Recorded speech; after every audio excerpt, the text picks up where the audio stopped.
14th Feb वाला content एक बार revise कर लेते हैं। हम लोगों ने मैग्नेटाइट पॉल्यूशन के बारे में बात की थी। रिसेंटली कोलकाता में मैग्नेटाइट पॉल्यूशन के बारे में पता चला था। एयर क्वालिटी इंडेक्स को लेकर के 2016 में क्वेश्चन भी आया था एंड मीन्स 2021 में WHO ने एयर क्वालिटी की गाइडलाइंस में कुछ चेंजेस किए थे, उसको लेकर भी पॉल्यूशन आया था। तो मैग्नेटाइट बेसिकली आयरन का ऑक्साइड ही होता है और ये नेचुरल अकरिंग मिनरल होता है जो राजस्थान, तमिलनाडु, गोवा के इलाके में पाया जाता है। Environment, soil, water, human health के ऊपर रेस्पिरेटरी प्रॉब्लम्स हो जाती हैं, बिल्डिंग को डैमेज करता है, इलेक्ट्रिक इक्विपमेंट्स को भी डैमेज करता है। जुपिटर जो प्लैनेट है उसके मैक्सिमम मून्स हो चुके हैं अभी। सैटर्न के पास 83 मून्स है, जुपिटर के पास अब टोटल 92 हो चुके हैं, पहले 80 हुआ करते थे। 2021 और 22 में जो टेलीस्कोप्स लगाए गए थे हवाई और चिली में, उनके थ्रू पता चला था। इंटरनेशनल एस्ट्रोनॉमिकल यूनियन एक ऑर्गेनाइजेशन है, उसके तहत पता चला है। जुपिटर पर जाने वाले फ्यूचर में काफ़ी कुछ मिशंस भी है, यूरोपियन स्पेस एजेंसी के भी और नासा के भी हैं। देन मीडियम डेंसिटी की अमोर्फस आइस के बारे में पता चला था। साइंटिस्ट ने कुछ यूनिवर्सिटी कॉलेज लंदन के, उन्होंने एक नई टाइप की आइस को क्रिएट किया था जो वाटर के स्ट्रक्चर से मैच करती है। उन्होंने इसको मीडियम डेंसिटी अमोर्फस आइस का नाम दिया था।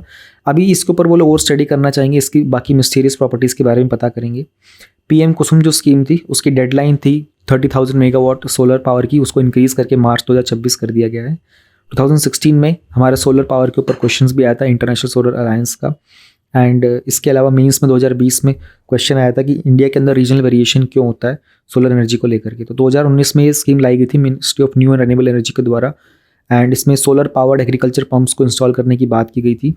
उसके बाद इससे किसानों को फ़ायदा होगा, उनको एनर्जी एक्सेस मिल जाएगा, ऑफ ग्रिड कनेक्शंस मिल जाते हैं, क्लाइमेट कैटास्ट्रोफ से बचाया जा सकता है, उनको उनकी सैलरी बढ़ जाती है, इनकम बढ़ जाती है, फिर कार्बन एमिशन को प्रोटेक्ट करने में मदद भी करता है। लेकिन इशू आते हैं, पैसे की कमी होती है, वाटर टेबल डिग्रेड कर रहा है, कुछ रेगुलेटरी और बाकी बैरियर्स भी होते हैं गवर्नमेंट के ब्यूरोक्रेटिक लेवल पर भी।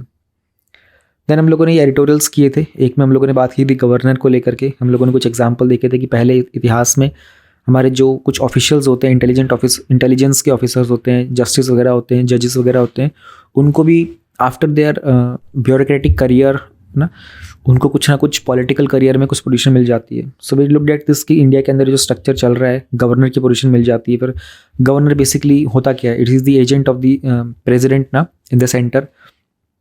Then we talked about this Jal Jeevan mission को लेकर के, इसमें क्या टारगेट रखा गया था। गवर्नमेंट ने इस बार 27% तक इसका बजट इंक्रीज़ कर दिया है। एंड फिर हम लोगों ने एक सैम्पल सर्वे की बात की थी कि जो कि मिनिस्ट्री ऑफ वाटर रिसोर्स के द्वारा कंडक्ट किया गया था। उसमें किस तरीके से कौन सी लोकेशन पर पानी कितना आना चाहिए, कितना नहीं आता। फिर हम लोगों ने एक बहुत इंपॉर्टेंट बात की थी कि फुल्ली फंक्शनल टैप की डेफिनेशन क्या दी गई है कि पर हेड पर डे एक साल तक अगर आपको 55 लीटर मिल जाता है टैप्ड वाटर तो उसे हम बोलते हैं फुली फंक्शनल टैप। देन मैंने कल बहुत इंपॉर्टेंट आप लोगों को एडिटोरियल बताया था ये हमारे अर्बन प्लानिंग को लेकर के, इसमें बहुत सारे एग्जाम्पल्स थे, बहुत सारे स्टेटमेंट्स थे और मैंने आपसे कहा था कि ये आप लोग सेव कर लेना। अच्छा, मैंने कल पूछा भी था कि एडिटोरियल्स को लेकर के, तो आप लोगों के 3-4 लोगों के कमेंट आए थे, थैंक यू वेरी मच। मैं उनको सबको इकट्ठा करके और मैं टेलीग्राम पे पोस्ट भी कर दिया करूँगा आगे से। तो जो भी इंपॉर्टेंट होते हैं उनको मैं अलग से सेपरेटली PDF के अलावा पोस्ट कर दिया करूँगा ताकि आप लोगों को भी ध्यान रहे। तो this is just for your ease. मैं आज 1-2 दिन में कर दूंगा इनको सबको कलेक्ट करके, पर मैंने वो आपका कमेंट पढ़ ली थी सब लोगों के, थैंक यू। देन हम लोगों ने बात की थी कि IIT बॉम्बे के अंदर एक दलित बच्चे ने सुसाइड कर लिया था, उसके ऊपर भी देखते हैं और फर्दर क्या अपडेट्स आते हैं। बट ये काफ़ी सेंसिटिव था और ये एक कास्ट डिस्क्रिमिनेशन का इशू निकल के आ रहा था। IIT बॉम्बे इंडिया का one of the premier technical institute है। प्रधानमंत्री जी ने ट्राइफेड को लेकर के बात की थी। ट्राइफेड जो होता है वो जो ट्राइबल्स होते हैं ना, उनके प्रोडक्ट्स की मार्केटिंग के लिए होता है। हमारे इंडिया में जो कूनो नेशनल पार्क है वहाँ पर पहले 8 चीता आए थे, वहाँ पर 12 और अभी इंट्रोड्यूस किए जाएंगे। देन NAC के एक्रेडिशन के अंदर अभी 695 ऐसी यूनिवर्सिटीज़ हैं जिनको NAC का एक्रेडिशन नहीं मिला हुआ है। Ministry of housing urban affairs के अंदर अमृत के तहत कुछ प्रोग्राम्स वगैरह मतलब 6000 के आसपास प्रोजेक्ट्स जो थे उनको अप्रूव किया गया था एंड 14,000 के आसपास फैकल्टी की पोजीशंस वेकेंट है हमारे हायर एजुकेशन इंस्टीट्यूशंस में। मैंने कहा था डेटा बहुत ज़रूरी है एजुकेशन वाले टॉपिक के लिए आपका। इंडिया और UK के अंदर हाई डिफेंस टेक्नोलॉजीज़ पे काम करना चाहते हैं। जो जेट इंजन का कॉर्पोरेशन का प्रपोजल आया था कि रोल्स रॉयस जो है ना वो बेस्ट रहेगा, उनके थ्रू जेट इंजन्स बनवाए जा सकते हैं। देन एक ड्राफ्ट लाया गया इंडिया के जियोलॉजिकल हेरिटेज साइट्स को लेकर के, जियो heritage sites and Jio relics को उनके मेंटेनेंस और प्रिजर्वेशन का एक बिल की बात की जा रही थी। ICHR जो Indian council of historical research है उसको लेकर के सवाल उठाए गए थे, तो हमारे जो एजुकेशन मिनिस्टर थे उन्होंने पार्लियामेंट में जवाब दिया था कि वो हिस्ट्री को रीराइट नहीं कर रहे हैं, सिर्फ जो गैप्स थे उसमें पर्सनैलिटीज़ वगैरह को ऐड कर रहे हैं। देन सुप्रीम कोर्ट ने कहा था कि जो 2020 के अंदर जम्मू एंड कश्मीर का डिलिमिटेशन पैनल बनाया गया था ना, वो ठीक था, वो कॉन्स्टिट्यूशनल था, उसमें कुछ भी इलीगल चीज़ नहीं थी। तो ये सब हम लोगों ने कल किया था, इसका एक हल्का सा क्विक रिवीजन हो गया आप लोगों का। अब हम लोग नेक्स्ट स्टार्ट करते हैं। 15 फेब का हमारे पास टॉपिक है zero draft of the pandemic treaty. Recently WHO ने एक ज़ीरो ड्राफ्ट निकाला था पैंडमिक ट्रीटी को लेकर के, यानी कि पैंडमिक की प्रिपेयर्डनेस के अंदर हम लोग ग्लोबल और नेशनल लेवल के ऊपर कैसे काम करना चाहेंगे। तो WHO के द्वारा इस पर काम किया गया था। तो देखो, अब जब ये पैंडमिक आया था ना, ऐसा नहीं कि इससे पहले पैंडमिक्स नहीं आए, इतिहास में बहुत बार पैंडमिक्स आए हैं, बट हम लोगों ने इतनी ग्लोबल कनेक्टिविटी के साथ काम पहले कभी नहीं किया था। और पहले इतिहास में जो भी पैंडमिक्स आए थे ना, उसमें इतना जल्दी रिकवरी भी नहीं हुई थी। जैसे अभी 2020 में एकदम से सडनली आया, पीक पे चला गया, फिर 2021 में भी इसके वेव्स देखने को मिले थे। बट एज ऑफ नाउ 2022 के अंदर, 22 में भी हम लोगों ने कुछ कुछ देखा था, लेकिन अभी 22 में और 23 में हम लोगों को वो इम्पैक्ट देखने को नहीं मिल रहा पैंडमिक का। तो जो ट्रीटी है ना, अभी ट्रीटी पे काम किया जा रहा है कि जो भी चैलेंजेस हमको देखने को मिलते हैं ऐसे पैंडमिक्स के अंदर, कैसी कैसी ग्लोबल लेवल पर हेल्थ इमरजेंसीज दूसरी भी हो सकती हैं, उन सब पे काम किया जाएगा। एंड किस तरीके से हमारी इंटरनेशनल कम्युनिटी फेल हो गई थी, कैटास्ट्रॉफिक फेलियर देखने को मिला था, उसमें हम लोग सॉलिडारिटी कैसे दिखा सकते हैं, रिस्पॉन्स के टाइम पर इक्विटी कैसे दिखा सकते हैं। अभी रिसेंटली ये भी हमारे जो इंडिया के फॉरेन अफेयर मिनिस्टर्स, उन्होंने ये भी कहा था कि वैक्सीन डिलीवरी के मामले में जो अमीर देश थे ना, उनको वैक्सीन मिल गई थी, गरीब देशों को वैक्सीन मिल नहीं पाई थी। और एक्चुअल में इंडिया इसमें आगे बढ़ के आया था। WHO ने इंडिया को अप्रिशिएट भी किया था कि इंडिया एक ऐसा कंट्री है जो अपने अंदर अपनी कंट्री के लोगों के लिए भी डोमेस्टिक प्रोडक्शन भी कर रहा है और गरीब देशों को वैक्सीन भी दे रहा है। तो एक प्रीवियस क्वेश्चन है ऐसा मिलता जुलता सा कि क्या बेसिक प्रिंसिपल है behind this vaccine development, how do the vaccines work, what approaches were adopted by the Indian vaccine manufacturers to produce the कोविड-19 वैक्सीन्स। ये क्वेश्चन तो बिल्कुल रिसेंट का है, देख लो। तो इस तरह के सवाल आते रहते हैं एग्जाम में। अभी जो ड्राफ्ट बनाया जा रहा है ना, इसके प्रिंसिपल कंपोनेंट्स क्या है। ग्लोबल कोऑपरेशन पे काम की जाएगी, विश्व के स्तर के ऊपर सबकी सहभागिता होगी, एंड कैसे हम लोग ग्लोबली सारी कंट्रीज आपस में कैसे कोऑर्डिनेट करेंगी, क्योंकि इसमें बहुत प्रॉब्लम आती है। तो अगर कोई भी ऑनगोइंग या फिर बाद में आने वाली फ्यूचर की ग्लोबल हेल्थ इमरजेंसीज होंगी, उन पर कैसे काम करेंगे। फिर हर एक कंट्री को ना अपने हेल्थ सिस्टम्स के ऊपर काम करना पड़ेगा, उन्हें देखना पड़ेगा कि कहाँ कहाँ कमी है, उसको और मजबूत करना पड़ेगा। और ये बेसिकली फोकस किया जाएगा lower and the middle income countries में। They need to make sure कि पेंडेमिक्स में कैसे रिस्पॉन्ड करना है। उसके बाद we need to further make sure that हमारी जो रिसर्च एंड डेवलपमेंट में इन्वेस्टमेंट होती है उसको इंक्रीज़ किया जाएगा। अब हम लोग हेल्थ केयर सिस्टम को इम्प्रूव कर रहे हैं, बट उसका एक्सेस भी तो इम्प्रूव होना चाहिए ना। सिस्टम लगा दिया गया है, but how people are able to reach there, है ना। उनके लिए वैक्सीन अवेलेबल है, डायग्नोस्टिक्स कर पा रहे हैं, नहीं कर पा रहे हैं, पैंडेमिक के दौरान उनका ट्रीटमेंट हो पा रहा है। Because if you look at the scenario of India, हमारे यहाँ पर पैंडेमिक के दौरान में कंट्री के अंदर एक तो ऑक्सीजन की कमी आई थी, वो तो बहुत बाद में है। तो उससे पहले भी हमारे पास बेड्स नहीं थे, बेड की कमी हो रही थी। तो हमें रिसर्च एंड डेवलपमेंट पे और काम करना पड़ेगा ताकि ऐसी बेहतरीन टेक्नोलॉजीज़ को बनाया जाए जो किसी भी तरह के ग्लोबल हेल्थ इश्यूज़ के ऊपर हम लोग ईजिली उसको हैंडल कर पाएंगे। इन्फॉर्मेशन जब शेयर करनी होती है उसमें ट्रांसपेरेंसी लानी पड़ेगी, कोई कंट्री इन्फॉर्मेशन शेयर ना करे। देखा जाए तो अभी तक कोई ऑफिशियल स्टेटमेंट नहीं आया था कि कोविड का जो वायरस था वो कहाँ से ओरिजिनेट हुआ था। देयर वर अर्लियर स्पेकुलेशन, वो भी यूएस ने, डोनाल्ड ट्रंप वाज देयर, तो ही वाज ब्लेमिंग चाइना के कारण ही हुआ, बट उसका कोई ऑफिशियल स्टेटमेंट आया नहीं था अभी तक। तो उन्होंने कहा कि ऐसे प्रोसेस में ट्रांसपेरेंसी लाने की ज़रूरत है कि पैंडेमिक्स वगैरह के अंदर कैसे इन्फॉर्मेशन शेयर की जानी चाहिए, कि भाई डिजीज़ का स्प्रेड कैसे हो रहा है, किस तरीके से इंटरवेंशन किए जा रहे हैं। Pathogen access and the benefit sharing system. Pathogen का मतलब ही होता है कि जो डिजीज़ कॉजिंग माइक्रो ऑर्गेनिजम्स होते हैं ना, उनको पैथोजेंस बोलते हैं। तो PABS को बनाया जाएगा WHO के तहत, उसमें जीनोमिक सीक्वेंस वगैरह जो होती है ना, उन सबको शेयर किया जाएगा सिस्टम में इक्वल फुटिंग पर। Then gender disparities. कोविड के टाइम पर ना ये अक्सर देखने को मिला था कि जेंडर इश्यूज़ भी थे, महिलाओं को उस तरह का एक्सेस नहीं मिल पा रहा था, उनके इम्यूनिटी कंपैरेटिवली कम भी देखने को मिली थी कुछ केसेस में, बच्चों के साथ भी ये हुआ था। तो नॉट जस्ट जेंडर, मैं तो कहूँगा कि एज वाइज भी बहुत सारी डिस्पैरिटी। छोटे बच्चों की एक तो इम्यूनिटी वीक होती है, तो उनको हेल्थ के इश्यूज़ ज़्यादा होते हैं, and women were not able to access the vaccines as equivalent as men were. ये सब चीज़ें देखनी पड़ेगी। उसके अलावा मीनिंगफुल रिप्रेजेंटेशन भी होना चाहिए, पार्टिसिपेशन एम्पावरमेंट पे भी काम करना पड़ेगा। We need to make sure equal pay होनी चाहिए। अच्छा, ये भी देखा था जब बहुत सारा ले ऑफ चल रहा था कोविड के टाइम पर भी, तो महिलाएं ऐसी जो थी उनको ज़्यादातर कंपनियों से काम वगैरह से निकाला गया था in comparison to the men. इस तरह के बैरियर्स को एड्रेस करना पड़ेगा। तो इसके अलावा क्या पहले से कोई फ्रेमवर्क नहीं है क्या हमारे, जहाँ पर ग्लोबल हेल्थ की कॉपरेशन की जाए? है ज़रूर। इंटरनेशनल हेल्थ रेगुलेशंस भी है, जो कि अपने आप में एक इंटरनेशनल लॉ है। ये 196 कंट्रीज़ के लिए है, इंडिया भी है इसमें, और ये लीगली बाइंडिंग भी होता है सभी कंट्रीज़ के लिए। इनका काम ही ये होता है कि किसी भी तरह के पब्लिक हेल्थ रिस्पॉन्स पे काम करना, एंड जहाँ पर भी डिजीज़ स्प्रेड हो रही होती है। तो इसमें भी एक लीगल फ्रेमवर्क होता है जो डिफाइन करता है कि इस कंट्री के क्या राइट्स एंड ऑब्लिगेशंस होंगे इस तरह की सिचुएशन में। एंड IHR के थ्रू WHO के पास पावर भी आती है कि वो एक ग्लोबल सर्वेलेंस सिस्टम का काम करेगा। तो हमारे हेल्थ केयर सेक्टर में ग्लोबल लेवल पर क्या चैलेंजेस चल रहे हैं? हमारे पास हेल्थ केयर के एक्सेस की कमी है, हमारे पास मेडिकल टेक्नोलॉजी एडवांस तो है, लेकिन ऑल ओवर द वर्ल्ड भी बहुत सारी पॉपुलेशन ऐसी जिसको एक्सेस नहीं मिल पाता है, उनको बेसिक हेल्थ केयर सर्विस का एक्सेस नहीं मिल पा रहा है। और ये प्रॉब्लम ज़्यादातर lower and middle income countries में देखने को मिलती है। तो जैसे जैसे वर्ल्ड की पॉपुलेशन एज करती जा रही है ना, तो लॉन्ग टर्म की केयर सर्विसेज की डिमांड भी इंक्रीज़ होती जा रही है, जो कि महंगी भी होती हैं और वो हमारे ट्रेडिशनल हेल्थ इंश्योरेंस में कवर भी नहीं की जाती थी। Then health care infrastructure, public health का डेटा और जो इंफ्रास्ट्रक्चर है ना वो बहुत फ्रेगमेंटेड है, टुकड़ा हुआ है, बटा हुआ है। उसमें ग्लोबल स्टैंडर्ड की प्रॉब्लम है, ग्लोबल लेवल पे स्टैंडर्ड से बेंचमार्क से मैच नहीं करता है, उसकी क्वालिटी उतनी अच्छी नहीं है, हमारे एग्जिस्टिंग हेल्थ केयर सिस्टम के जितना वो रिलायबल भी नहीं है। Then affordability and disparity, health care बहुत एक्सपेंसिव होता है, सब उसको अफोर्ड नहीं कर पाते बहुत सारे इंडिविजुअल्स, खास करके जो लो एंड मिडिल इनकम कंट्रीज़ के अंदर होते हैं। तो कितना ही हम लोग मेडिकल टेक्नोलॉजी में एडवांसमेंट कर ले, लेकिन कहीं ना कहीं आउटकम्स में इनइक्वालिटीज़ रहती हैं, खास करके जो मार्जिनलाइज पॉपुलेशन है, क्योंकि वो एक्सेस नहीं कर पाते ना।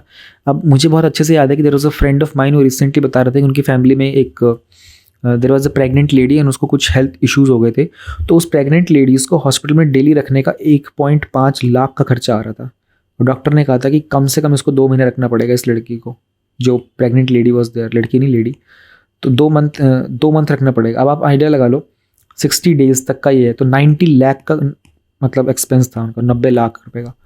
तो यही बोल रहे थे कि यार मतलब इतना खर्चा हम कहाँ से कर पाएंगे। वो जो पर्सन था, तो उनका फैमिली का जो ओनली ब्रेड विनर था, वो बंदा कमा ही नहीं सकता इतना, उसकी पूरी ज़िंदगी भाई तक उसने 90 लाख नहीं कमाए, तो 2 महीने में 90 लाख कहाँ से दे देगा। तो ये प्रॉब्लम चलती है, people are not able to, आप कितनी टेक्नोलॉजी एडवांस कर लो बट लोग एक्सेस ही नहीं कर पाएंगे तो क्या करोगे। हमारे पास हेल्थ पर्सनल की भी कमी है, एंड WHO की रिकमेंडेशंस की जो हिसाब से वो रेशियो है वो है 1:1000 का, यानी कि एक डॉक्टर 1000 लोगों के लिए।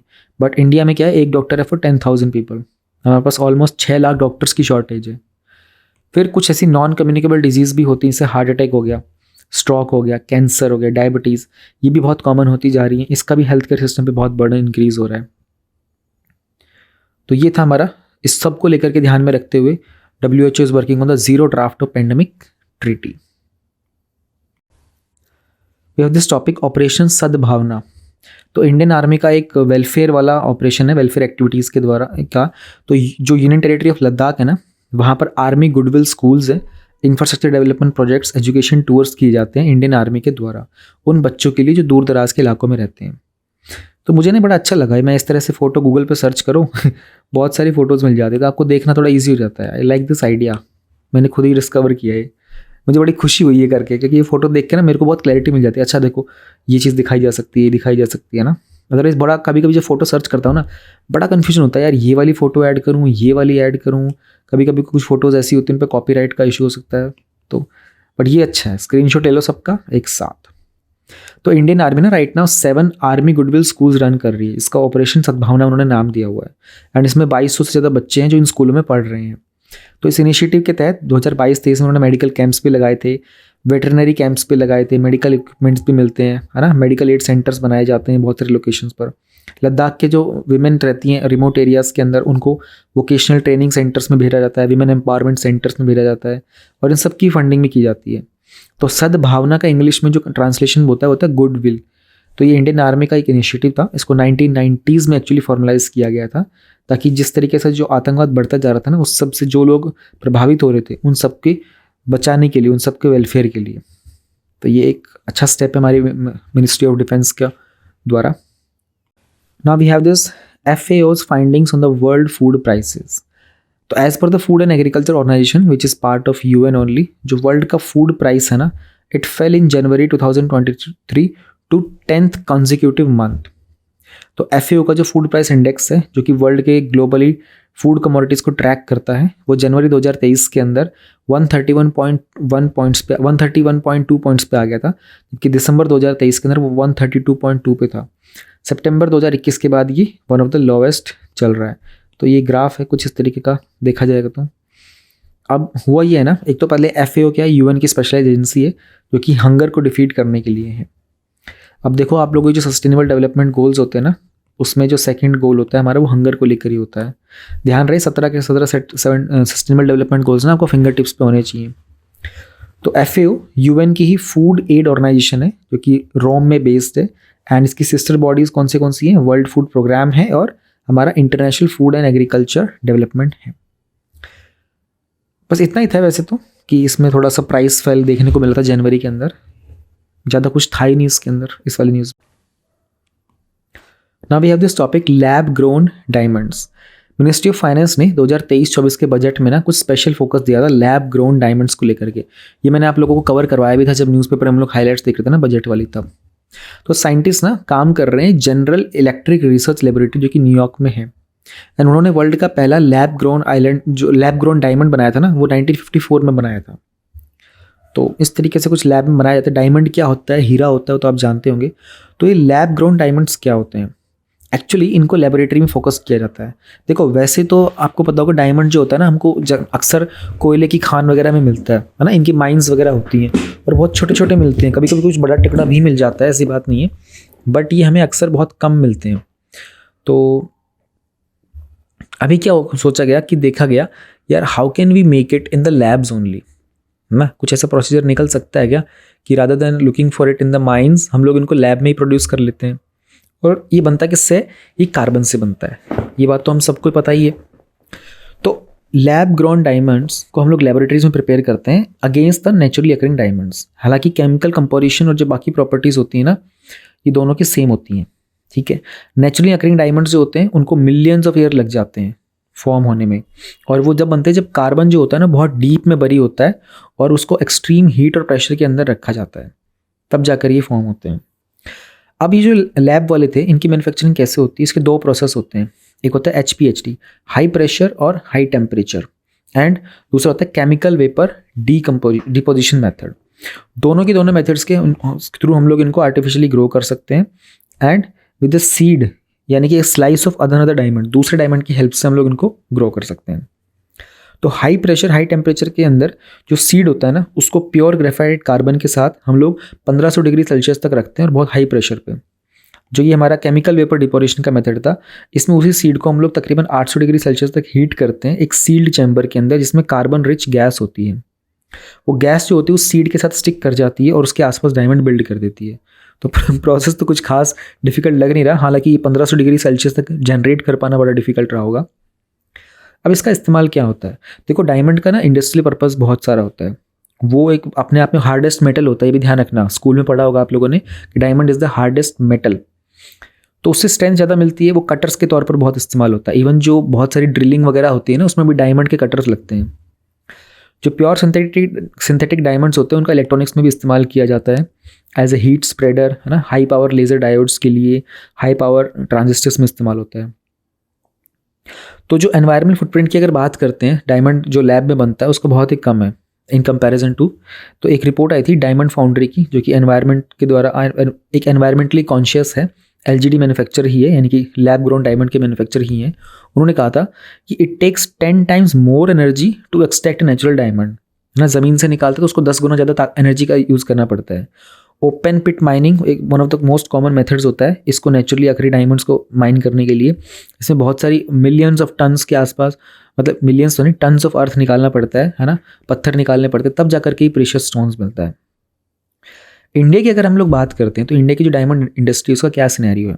इंडिया वर्ल्ड का लार्जेस्ट कटिंग और पॉलिशिंग सेंटर है डायमंड्स के लिए।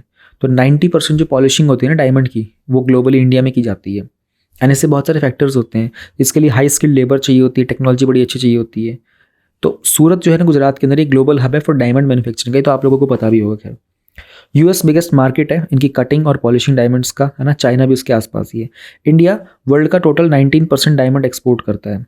UAE इसका लार्जेस्ट एक्सपोर्ट डेस्टिनेशन है इंडियन गोल्ड ज्वेलरी का, एंड उसमें 75% के आसपास जो साउथ एशियन ज्वेलरी का एक्सपोर्ट होता है ना वो वहाँ जाता है। इंडिया का ओवरऑल एक्सपोर्ट जो है जेम्स में ज्वेलरी में नवंबर 2022 तक, अभी बिल्कुल रिसेंटली वो था 2.43 बिलियन तक, और ये पिछले साल से 2% तक बेहतर भी हुआ था। इंडियन गवर्नमेंट के क्या कुछ इनिशिएटिव्स हैं लैब ग्रोन डायमंड को प्रमोट करने के लिए। एक तो 2023 के बजट में हम लोगों ने कहा था कि इसकी जो बेसिक कस्टम ड्यूटी होती है ना सीड्स के ऊपर उसको रिड्यूस कर देंगे, एंड इसकी प्रोडक्शन को पॉपुलराइज किया जाएगा इंडिया के अंदर। और 5 ईयर का रिसर्च ग्रांट दिया जाएगा Indian institute of technology IITs को, ताकि इनमें रिसर्च किया जा सके। मिनिस्ट्री ऑफ फाइनेंस ने कहा था कि न्यू टैरिफ लाइंस भी बनाई जाएंगी, ताकि जो नंबर ऑफ प्रोडक्ट्स होते हैं सिंथेटिक डायमंड्स वगैरह के थ्रू, उनको और बेहतर आइडेंटिफाई किया जा सके। तो ये सब चीज़ें थी, गवर्नमेंट के द्वारा स्टेप लिया गया है लैब ग्रोन डायमंड के लिए। जनरली इसको इंडस्ट्रियल पर्पज़ में ज़्यादा यूज़ किया जाएगा। तो ये देखो, can you tell the difference, this is natural diamond, this is lab grown diamond. तो दिखने में कुछ खास डिफरेंस तो दिख नहीं रहा है। ये एडिटोरियल कल वाला था जो मैंने कहा था ना कि इसको कवर करेंगे। Constitutional auth is not a मियर formality. अच्छा, इसमें 2 मैंने कहे थे ना कि कल वाले 2 थे। एक जो था ना वो पोस्ट पार्टम डिप्रेशन वाला, वो जब मैंने ऑलमोस्ट आधा कवर किया, हाईलाइट करने की कोशिश की, उसमें आपका एग्जाम पॉइंट ऑफ व्यू से उतनी इंपॉर्टेंट चीज़ें नहीं मिली थी कि हमको उसमें पूरा समय बिताना पड़े। That's why I ignored that one. हाँ, ये ज़रूरी था, इसमें आपके लिए बहुत सारी काम की चीज़ें मिली हैं। अब पहले ये इसकी थोड़ी सी ऊपर से हाईलाइट देखो, बाकी फिर इसको हम लोग लाइन टू लाइन पढ़ेंगे। किस किसने लिखा है? R वैगई, अन्ना मैथ्यू, S देविका। ये मद्रास हाई कोर्ट से, मद्रास हाई कोर्ट। ये ऑथर जो थे, ये वो पटिशनर थे सुप्रीम कोर्ट के पास, जिन्होंने जस्टिस विक्टोरिया गौरी वाले केस के अंदर पटिशन्स लगाए थे। ठीक है, अब जस्टिस विक्टोरिया का केस हम लोगों ने पढ़ लिया था एडिटोरियल में, क्या चल रहा था उनके सिनेरियो। अब इन्होंने ये लिखा है इस टॉपिक में ना, एक्चुअल में वो लोग यही सब बात करना चाह रहे हैं कि क्या प्रोसेस होता है अपॉइंटमेंट का, क्या क्या इतिहास में पहले सुप्रीम कोर्ट ने कैसे कैसे डिसीजंस लिए थे और कोलिजियम को लेकर के। हल्का सा आप लोगों को जस्टिस विक्टोरिया गौरी का एक रिकॉल कर देते हैं क्या सीन हुआ था। तो सुप्रीम कोर्ट के कॉलेजियम ने ना इनका अपॉइंटमेंट की बात की थी कि ठीक है, वो कॉलेजियम क्या करता है, लिस्ट बना लेता है और वो भेज देता है लॉ मिनिस्ट्री के पास कि ठीक है, इनको अपॉइंट करना चाहते हैं। लॉ मिनिस्ट्री का बाकी काम होता है उनको एक्चुअल में अपॉइंट करना, सब पेपर वर्क रेडी करना, उनके पीछे इंटेलिजेंस रन करना, है ना। अब होम मिनिस्ट्री का काम होता है कि हर एक इस तरह की ब्यूरोक्रेटिक जो पोजीशन पे आते हैं ना, उनका एक पीछे से एक इंटेलिजेंस बैकग्राउंड चेक किया जाए। तो उसके बाद वो लिस्ट वगैरह को वेरीफाई करते हैं, फिर वो प्राइम मिनिस्टर के पास जाती है, उसके बाद प्रेसिडेंट के पास, एंड देन फिर उनका फाइनल होता है अपॉइंटमेंट। अब कॉलेजियम का काम होता है सिलेक्शन करके दे देना। ठीक है, कॉलेजियम ने जब उनका सिलेक्शन करके दिया तो इनकी फाइल ना बहुत जल्दी वापस आ गई थी। ठीक है, कभी कभी ऐसा होता है कि बहुत डिले हो जाता है। जब फाइल जल्दी से वापस आ जाती है तो उनको फिर सुप्रीम कोर्ट के पास हो गया कि ठीक है, अपॉइंटमेंट कर देते हैं। बस इतना चल ही रहा था कि तभी पता चलता है कि कुछ नया मटेरियल निकल के आता है। नए मटेरियल से पता चलता है कि जो जस्टिस विक्टोरिया गौरी है ना, इन्होंने कुछ ऐसा हेट स्पीच वगैरह दिया था पास्ट में कहीं पर ऐसा। अब सुप्रीम कोर्ट ने कहा कि देखो, हमने तो डिसीजन ले लिया, आपने जो नया मटेरियल प्रेजेंट किया है ना, ये हमारे पूरे प्रोसेस के बाद प्रेजेंट किया था। अब उस बात को लेकर के विवाद चल रहा है। कुछ लोगों ने ये कहा कि जो रूलिंग गवर्नमेंट है ना, उसने ये इसलिए किया था, इनकी फाइल को पास जल्दी इसलिए किया था ताकि कॉलेजियम सिस्टम के ऊपर ना एक काला धब्बा पड़ जाए, पब्लिक को पता चले कि देखो कॉलेजियम सिस्टम जो है कितना ओपेक है, हमें पता भी नहीं चलता उन्होंने क्या चीज़ चेक, उन्होंने कितना कुछ मिस कर दिया। कुछ लोगों का ये कहना था कि सुप्रीम कोर्ट का प्रोसेस बेसिकली यही था। कहानी मैंने आपको हल्की से बता देना, यहाँ पर अभी तक जो एडिटोरियल जो हम लोगों ने पढ़ा था, ये मैं इल्ज़ाम नहीं लगा रहा हूँ रूलिंग गवर्नमेंट में, भाई ये एडिटोरियल में यही आया था लिखा हुआ। अब हम लोग इसको आज वाले को पढ़ते हैं, ये जो पटिशनर थे उनका क्या कहना है इस चांस पर। ये थोड़ा सा ब्लर हो रहा है। तो कॉन्स्टिट्यूशन हमारा बेसिक लॉ है जिसमें हमारी कंट्री की गवर्नेंस की फाउंडेशन है, यानी कि किस तरह से शासन होगा इस बात की नींव रखी गई थी। हमारी ब्रॉड पॉलिसीज़ वगैरह के ऊपर काम किया गया, हमारे अथॉरिटीज़, हमारे इंस्टीट्यूशंस कैसे काम करेंगे। तो किसी भी हाई कॉन्स्टिट्यूशनल ऑफिस के अंदर जो भी एलिजिबिलिटी क्राइटेरिया होता है कि कैसे अपॉइंटमेंट होगा, वो हमारे कॉन्स्टिट्यूशन में गिवन होता है। लेकिन बहुत सारी साइलेंट डिस्क्वालिफिकेशंस भी ऑपरेट करती रहती हैं। एंड कभी कभी हमारे जो कोर्ट वगैरह जो होते हैं ना, वो किस तरह के ऑब्जेक्टिव पे काम कर रहे होते हैं, कॉन्स्टिट्यूशन पे काम कर रहे हैं या फिर अलग से काम कर रहे होते हैं, उस सबको हम लोग चेक करेंगे। अब इम्पोर्टिंग अ डिस्क्वालिफिकेशन, अब वो कहना ही चाहते हैं कि BR Kapoor versus state of Tamil Nadu का 2001 का एक केस था, जो गवर्नर ने ना अपॉइंटमेंट किया था जयललिता का as a chief minister, despite ये जानते हुए कि उनका क्रिमिनल ऑफेंस था और उसमें उनका कन्विक्शन भी हो चुका था। तो इस बात के ऊपर सवाल उठाए गए थे। अब होता क्या है ना, हमारे कॉन्स्टिट्यूशन का आर्टिकल 164 क्लॉज 1 जो है ना, वो इस तरह की कोई भी चीज़ प्रिस्क्राइब नहीं करता डिस्क्वालिफिकेशन को लेकर के चीफ मिनिस्टर में। और आर्टिकल 173 डिस्क्वालीफाई करता है एक आदमी को विद जिसके पास प्रायर कन्विक्शन हो from being the member of legislature. ठीक है, चीफ मिनिस्टर को लेकर के कुछ नहीं कहा गया था disqualification for the appointment, but एक लेजिस्लेचर यानी कि MLA बनने के ऊपर उन्होंने कहा हुआ है आर्टिकल 173 में। बट आर्टिकल 164 क्या कहता है कि कोई डिस्क्वालिफिकेशन की बात नहीं की गई थी for the appointment of a chief minister. दोनों बातों में कितना डिफरेंस है ना। देखो, कोर्ट के अंदर ये प्रॉब्लम होती है कि छोटी छोटी चीज़ें ना ऊपर नीचे हो जाती हैं। अब समझेंगे ये, कोर्ट ने कन्फ्रंट किया कि क्वेश्चन क्या था कि whether to import disqualification for a person जिसको चीफ मिनिस्टर बनाना है नहीं बनाना, जबकि कुछ प्रेस्क्राइब तो किया ही नहीं गया है। अब सुप्रीम कोर्ट फाइनली इस पर्टिकुलर केस में 2001 में किस कंक्लूजन पे पहुंचा? सुप्रीम कोर्ट ने कहा कि the will of the people as expressed through the majority party prevails. उन्होंने कहा कि जो भारी जनता का जो मत था ना, वो तो सामने आ चुका है और वो हम तभी मान्य करेंगे जब वो संविधान के अनुरूप होगा। कॉन्स्टिट्यूशन के अंदर जो प्रोसेस था ना, उसको फॉलो कर देंगे पहले, फिर हम लोग देखेंगे कि लोगों की क्या राय है। फिर उस लोगों ने उस पार्टी को जिताया नहीं, तो उनका कि दोनों में से लोगों की राय भी देखेंगे हम लोग और कॉन्स्टिट्यूशनल प्रोसेस भी देखेंगे। अगर दोनों में से एक भी कैंसिल हो जाता है तो पूरा प्रोसेस कैंसिल हो जाएगा। तो गवर्नर की जिम्मेदारी होती है कि उसका काम ही यही है, उसे कॉन्स्टिट्यूशन को डिफेंड करना है, उसके लॉज को प्रोटेक्ट करना है, ठीक है, आर्टिकल 159 के अकॉर्डिंग। तो governor can not do anything which is contrary to the constitution and the laws. अभी मैंने ग्रीन कलर में पता है क्यों हाईलाइट किया, ये वाला केस नोट डाउन कर लो और ये वाली स्टेटमेंट नोट डाउन कर लो। गवर्नर के ऊपर, ठीक है, कॉन्स्टिट्यूशनल प्रोविजंस का उल्लंघन करने के ऊपर ऐसा कोई भी क्वेश्चन आएगा ना, इस वाले केस को मेंशन कर देना। It's a very different case, ठीक है, इसलिए मैंने थोड़ा सा ये पूरा हाईलाइट किया था। इसमें जो भी कीवर्ड्स है ना, गवर्नर का कहीं पर ये भी है ना कि गवर्नर को प्रोटेक्ट करना होता है कॉन्स्टिट्यूशन को, तो भी इसका इस्तेमाल करो। गवर्नर अगर कहीं ऑपोजिट जा रहा होता है तो भी इसका इस्तेमाल करो, ठीक है। और क्या कहते हैं, किसी का पॉलिटिकल पार्टी के अंदर किसी का इलेक्शन का कोई टॉपिक बनता है, डिस्क्वालिफिकेशन का बनता है, वहाँ पर भी यूज़ कर सकते हो। So like there are multiple instances जहाँ पर आप इस पर्टिकुलर केस का ये वाला स्टेटमेंट यूज़ कर सकते हो, तो इसको नोट डाउन कर लेना। Governors act of administrating oath to Jayalalithaa after her conviction was declare unconstitutional. तो जब सुप्रीम कोर्ट ने इस पर्टिकुलर सिचुएशन, इसको पॉइंट को कोट करते हुए कहा था कि उन्होंने, गवर्नर ने जिस तरीके से ओथ दिलाई थी ना जयललिता को, क्योंकि उनका कन्विक्शन हो चुका। कन्विक्शन का मतलब होता है उनको कोर्ट के द्वारा दोषी करार दिया गया है। एक होता है एक्विटल, एक्विटल का मतलब होता है कि आपको निर्दोष करार दिया गया है। कन्विक्शन मतलब दोषी। तो अगर आप दोषी करार दिए गए तो उसके बाद अगर आपको हम लोग ये क्या कहते हैं चीफ मिनिस्टर बनाएगा तो ये अनकॉन्स्टिट्यूशनल है। अब जो ओथ ली जाती है ना एक जज के द्वारा हाई कोर्ट की, वो ली जाती है as per the schedule 3 of the constitution. उसमें वो बोलता है कि we declare our allegiance to the constitution and हमारी जो परफॉर्मेंस रहेगी ना हमारी ड्यूटीज़ की, वो होगी विदाउट फियर और फेवर। हम किसी से डरेंगे भी नहीं और हम किसी को फेवर भी नहीं देंगे। किसी बात का कोई फ़ायदा नहीं उठाया जाएगा हमारा भी, और ना हम किसी और का फ़ायदा उठाएंगे। अब जो अपॉइंटी होता है ना, वो डिक्लेयर करता है कि वो कॉन्स्टिट्यूशन को भी अपहोल्ड करेगा। ये हाई कोर्ट की ओथ के ऊपर होता है। तो ये जो ओथ होती है ना, ये बहुत यूनिक होती है हाई कोर्ट के जजेस की भी और सुप्रीम कोर्ट की भी, क्योंकि ये हमारे कॉन्स्टिट्यूशन के सेंटिनल्स होते हैं। तो ओथ अपने आप में एक एश्योरेंस होती है, ठीक है ना, कि जो लोग हैं ना, जो सिटीजन्स हैं, उनके साथ न्याय किया जाएगा और उनका किसी भी तरीके से कोई उनका बायसनेस नहीं होगी उनके साथ में कोई।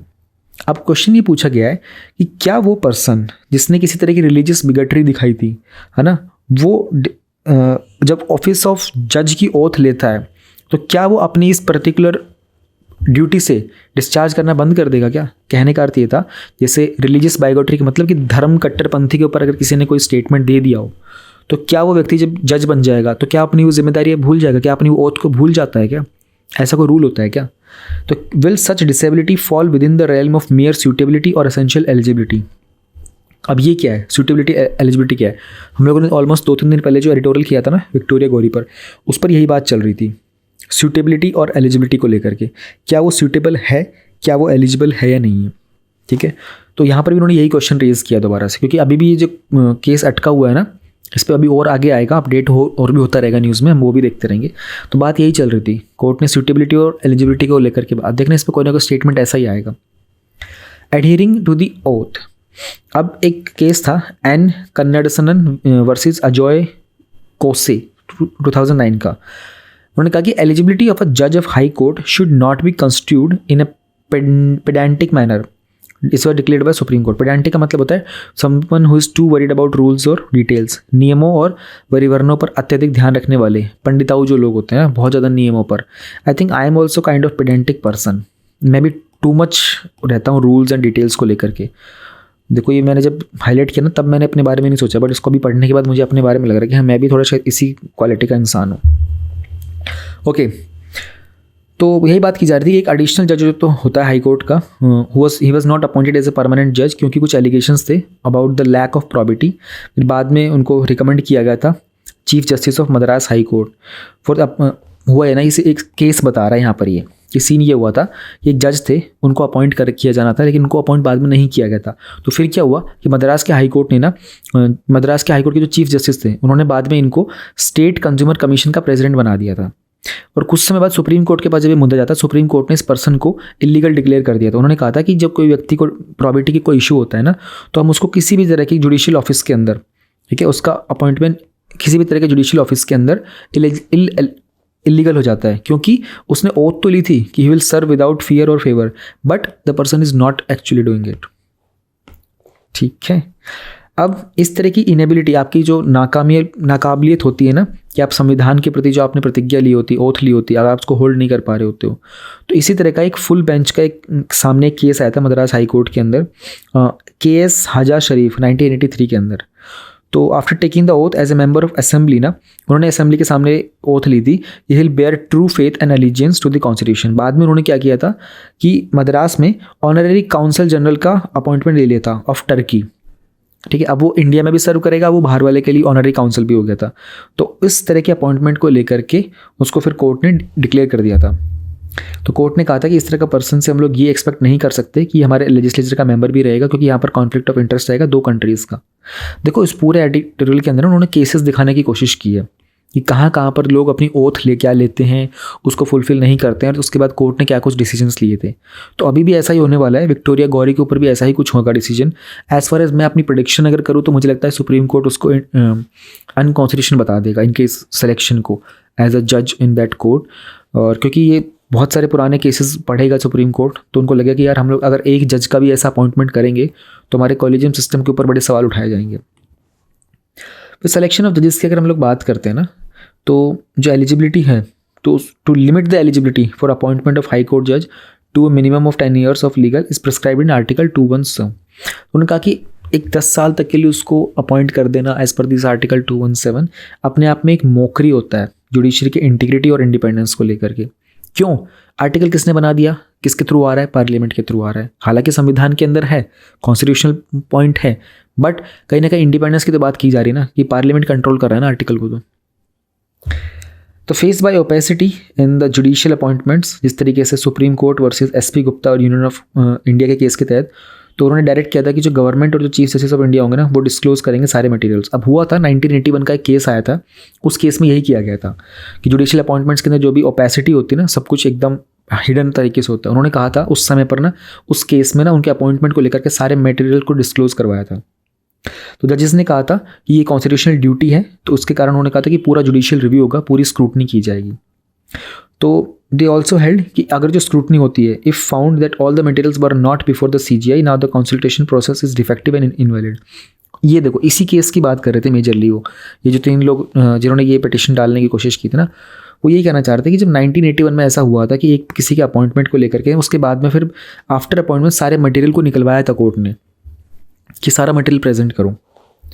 अब इसके बाद यही हुआ है ना, सुप्रीम कोर्ट ने भी जो सिलेक्शन किया था जस्टिस विक्टोरिया का, उसमें भी कुछ फॉल्ट लाइंस निकल के आई थी गवर्नमेंट की जुडिशरी की। तो सिलेक्शन जो प्रोसेस था ना, ये सबके सामने जब आया, सीजीआई ने कहा कि ओपन कोर्ट में ये कहा कि जो material now brought before the collegium जो है ना, ये पहले हमारे पास अवेलेबल ही नहीं था। कॉलेजियम किस बात पर रिलाई करेगा? कॉलेजियम तो गवर्नमेंट की एजेंसी पर रिलाई करेगा, वो लेके आती है बैकग्राउंड मटेरियल उन लोगों के ऊपर जिनको रिकमेंड करना होता है। तो ट्रांसपेरेंसी और अकाउंटेबिलिटी जजेस के सिलेक्शन के अंदर यही इंश्योर कर पाएगा कि हमारी जुडिशरी इंडिपेंडेंट रहेगी या नहीं रहेगी। जो प्रीएम्बल है हमारे कॉन्स्टिट्यूशन का, उसको परमिट करना चाहिए सिलेक्शन ऑफ एवरी जज। उसके यानी कि उसमें जो भी वैल्यूज़ हमारी है ना, यूनिटी, इंटीग्रिटी, लिबर्टी, फेयरनेस, जो भी सारी लिखी हुई है वहाँ पर, जस्टिस वगैरह, उन सब क्वालिटीज़ को अगर हम लोग इंप्लीमेंट करेंगे ना, तब हम हर एक जज को चूज़ करने के लिए, तब जा करके हम लोग इस पर काम कर पाएंगे अच्छे से। तो कुछ केसेस थे इसमें से कलेक्ट करने के, अबाउट दीज 2-3 केसेस। इसको मैंने ग्रीन कलर में हाईलाइट नहीं किया, but do remember these. Trust me, GS2 के अंदर तो नंबर ऑफ केसेस जितने, जहाँ आपको ऐसी बात नहीं कहीं पे लिखोगे जहाँ लिखे जा सकते हैं वहाँ लिखोगे, आपको नंबर अलग मिलेंगे और ज़्यादा मिलेंगे। एथिक्स का previous year question analysis start करते हैं। हम लोग 2017 के क्वेश्चन अब सॉल्व करेंगे। कल हम लोगों ने 2016 का पेपर पूरा कंप्लीट कर लिया था।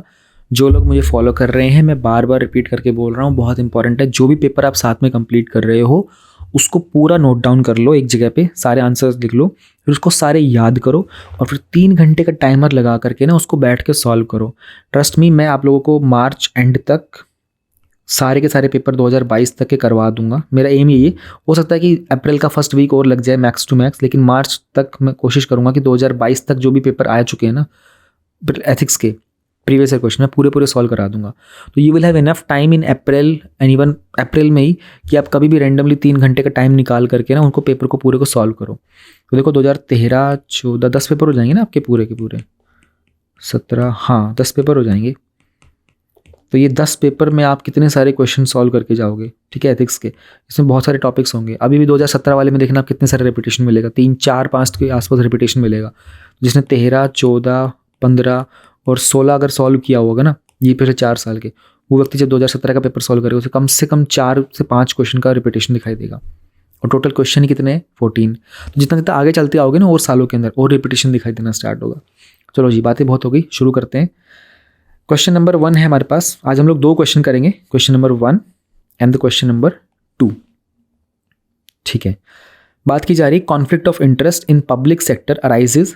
ये वाला conflict of interest he repeat हुआ है। और बोलो, पब्लिक सेक्टर में होता है जब ऑफिशियल ड्यूटी, पब्लिक इंटरेस्ट और पर्सनल इंटरेस्ट ना they are taking priority one above the other, ठीक है। बात तो बहुत साफ से समझ में आ रही है वो क्या कहना चाहते हैं। पूछ रहा है कि how can this conflict in administration be resolved, ठीक है। डिस्क्राइब करो एक एग्जाम्पल के साथ। 10 नंबर का क्वेश्चन है। रूल क्या होता है, 753 का। 7 मिनट लगाओ, कोशिश करो 5 पॉइंट्स लिखने की, कोशिश करो 3 डायमेंशन टच करने की, ठीक है। नहीं हो पाता, मैं तो कहूँगा एग्जाम से पहले यहाँ पर जब रफ प्रैक्टिस कर रहे हो then you should be aiming for 653, ठीक है। It's difficult but you should aim for 6 minutes so that in exam you are able to write up to 7 minutes. तो कॉन्फ्लिक्ट ऑफ इंटरेस्ट की बात की जाएगी। अब देखो स्टार्टिंग में ही according to second ARC and Fulbright. अब फुलब्राइट रिपीट हुआ है कि नहीं हुआ है, मैंने आप लोगों को जब भी बताया था, पहले भी लास्ट टाइम भी किया था, मैंने कहा था कि इस बंदे का नाम रिपीट होगा आगे। अब जिसने वो वाला पेपर सॉल्व किया होता और इस एग्जाम को लिखता तो उसको ये वाला क्वेश्चन में तो पता होता ना कि फुलब्राइट ने कुछ कहा था कॉन्फ्लिक्ट ऑफ इंटरेस्ट पर, और सेकंड ARC भी। मैंने बार बार कहा कि ऐसी चीज़ें इंपॉर्टेंट जब भी आएंगी ना उनको हमेशा बॉक्स में डाल देना। एग्जामिनर की नज़र से बचना नहीं चाहिए कि तुमने सेकंड ARC को किसी थिंकर को कोट किया है। So according to second ARC and Fulbright, conflict of interest is a circumstance where the spirit of law is violated, not its letter. If a particular official duty goes against the public interest, if personal interest is given more importance than public interest, or if the personal interest is countered by official duty, then the conflict arises. उसने हमसे पूछा था कि भाई साहब उसको resolve कैसे करोगे, तो हम उसी के थ्रू आंसर करने की कोशिश करेंगे और उसने जो 3 पॉइंट्स दिए थे उनको भी एड्रेस करने की कोशिश करेंगे। It can be resolve by enforcing the code of ethics and refining the code of conduct to define the conflict of interest. Organisation should implement the risk management principles, probity etcetera. Third, ensuring the upward, downward and horizontal accountability to implement the checks and balances. Civil servants must practice foundational values like responsiveness, selfless service, openness, objectivity, honesty, integrity, etc. as postulated by Nolan. अब Nolan के principles होते हैं, वो भी आप लोगों का एक क्वेश्चन बनता है और ये सारे आप लोग याद करोगे अगर 2014 के आसपास से क्वेश्चन आया था सिविल सर्वेंट्स की फाउंडेशनल वैल्यूज़ को लेकर के, हमने ये सब उसमें से मोस्टली को एड्रेस किया था। अब यहाँ पर थिंकर आया तो उसका नाम को बॉक्स में डाल दो। 5th point, use the SOPs। SOPs मतलब होता है standard operating procedures and communicate with line management to resolve the conflict. Conflict of interest को फिर हमने कहा public interest and expectations, official duties of organisational interest, violates the spirit of law and polity, personal interest and logistics. अब ये मैंने क्यों बनाना पड़ा ये वाला हम लोगों को, क्योंकि उसने क्वेश्चन में क्या बात की थी, official duties, public interest, personal interest, ठीक है।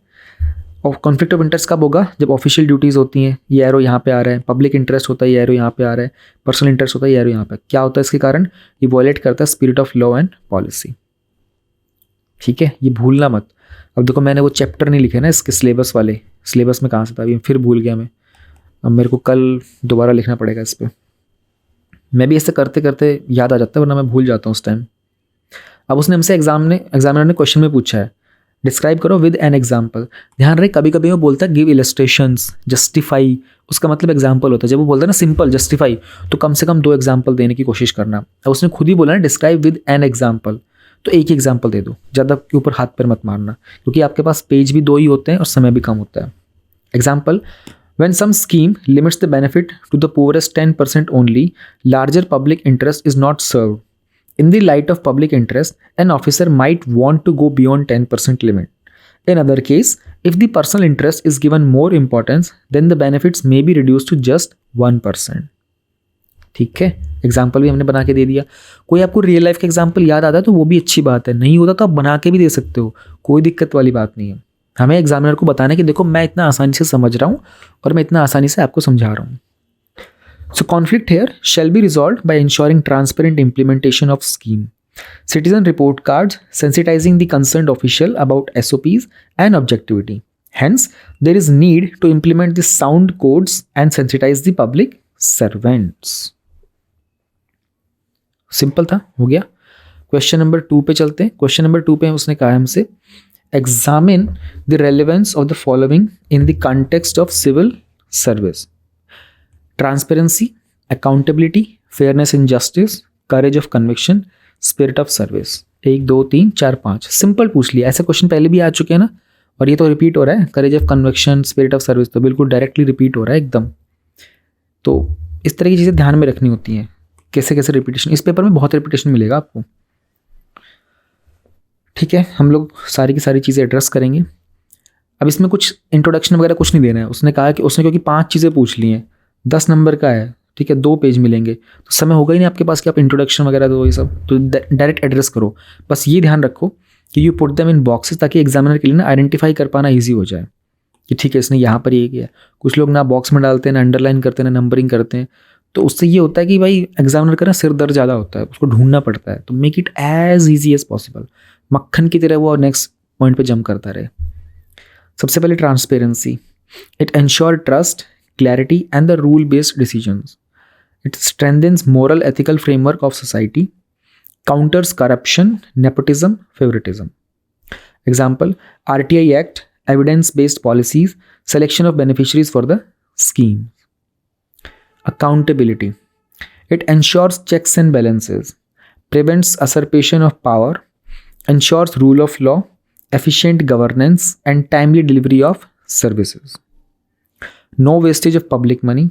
Example: upward, downward and horizontal accountability in organisations. देखो हर एक का एक एग्जाम्पल जरूर देना है इनका। अगर आपने एग्जाम्पल नहीं दिया तो नंबर नहीं मिलेंगे, क्योंकि इनमें वैल्यू इसी बात की होती है। तीसरा था fairness and justice. So the decision taken on the basis of facts and merits of case ensures zero arbitrariness.